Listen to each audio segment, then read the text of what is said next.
आज हम लोग पढ़ेंगे इंग्लिश के chapter direct and indirect speech के बारे में, या डायरेक्ट एंड इनडायरेक्ट नरेशन के बारे में।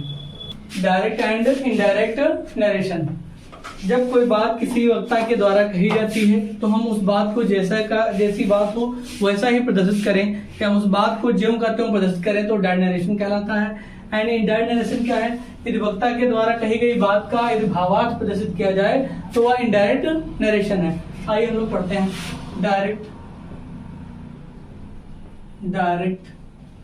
And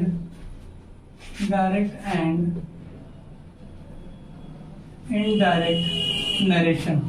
direct and indirect narration, direct and indirect narration. अब हम लोग पढ़ेंगे पहले डायरेक्ट नरेशन। डायरेक्ट क्या है? वक्ता के द्वारा कहे हुए शब्दों को ज्यों का त्यों प्रदर्शित करना डायरेक्ट नरेशन है। इनडायरेक्ट नरेशन क्या है? वक्ता के द्वारा कहे हुए शब्दों का भावार्थ प्रदर्शित किया जाए तो क्या कहलाता है? Indirect narration. सबसे पहले हम लोग पढ़ेंगे डायरेक्ट नरेशन। डायरेक्ट नरेशन वक्ता के द्वारा कहे हुए शब्दों का वक्ता के द्वारा कहे हुए शब्दों को वक्ता के द्वारा कहे हुए शब्दों को ज्यों का त्यों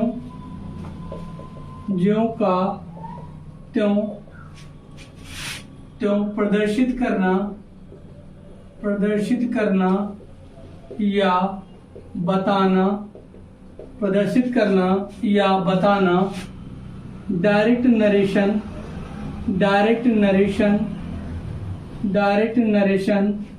कहलाता है। डायरेक्ट नरेशन कहलाता है।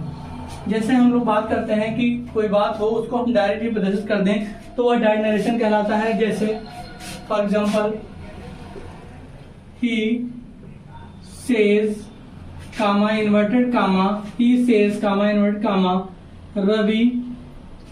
Ravi is going to Kanpur. Ravi is going to Kanpur. Ravi Kanpur जा रहा है। he says वह कहता है Ravi is going to Kanpur. इधर जैसे मान लो रवि ने कहा मैं कानपुर जा रहा हूँ तो he says वह कहता है, डायरेक्ट कहता है कि Ravi is going to Kanpur, कि रवि कानपुर जा रहा है। तो यह क्या है? डायरेक्ट नरेशन कहलाता है। अब हम लोग पढ़ेंगे इनडायरेक्ट नरेशन। क्या पढ़ेंगे? Indirect narration. इनडायरेक्ट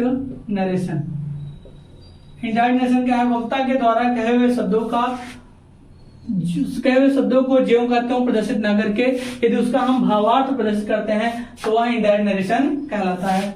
लिखेंगे वक्ता के द्वारा कहे हुए शब्दों को ज्यों का त्यों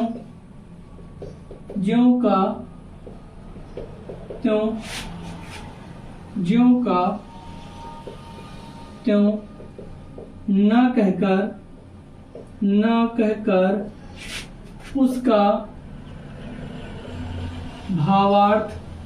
उसका भावार्थ प्रदर्शित किया जाता हो, या प्रदर्शित किया। वक्ता के द्वारा कहे हुए शब्दों को ज्यों का त्यों न कहकर उसका भावार्थ प्रदर्शित किया जाए तो वह इनडायरेक्ट नरेशन कहलाता है।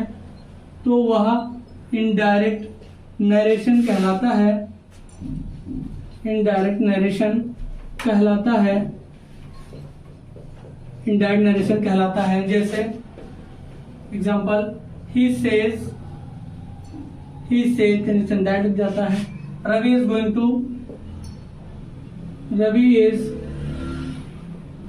to कानपुर। डायरेक्ट से इनडायरेक्ट बनाने के नियम, डायरेक्ट से इनडायरेक्ट नरेशन बनाने के नियम, या डायरेक्ट सेंटेंस पर देख लें। डायरेक्ट सेंटेंस या डायरेक्ट नरेशन के दो पार्ट होते हैं। रिपोर्टिंग वर्ब, पहला रिपोर्टिंग वर्ब, दूसरा रिपोर्टेड स्पीच। Reported speech. जब हम डैश सेंटेंस लिखते हैं जैसे he says comma Ravi is going to Kanpur. तब हम देखते हैं इस सेंटेंस में या डायरेक्ट सेंटेंस में हम क्या देखते हैं कि डायरेक्ट नरेशन के दो भाग हो जाते हैं। जो इन्वर्टेड कामा से पहले लिखा है, उसे हम कहते हैं रिपोर्टिंग वर्ब। क्या कहते हैं? Reporting verb. जो कामा से पहले लिखा उसे हम कहते हैं रिपोर्टिंग वर्ब, और जो इन्वर्टेड कामा के बीच में लिखा उसे हम कहते हैं रिपोर्टेड स्पीच।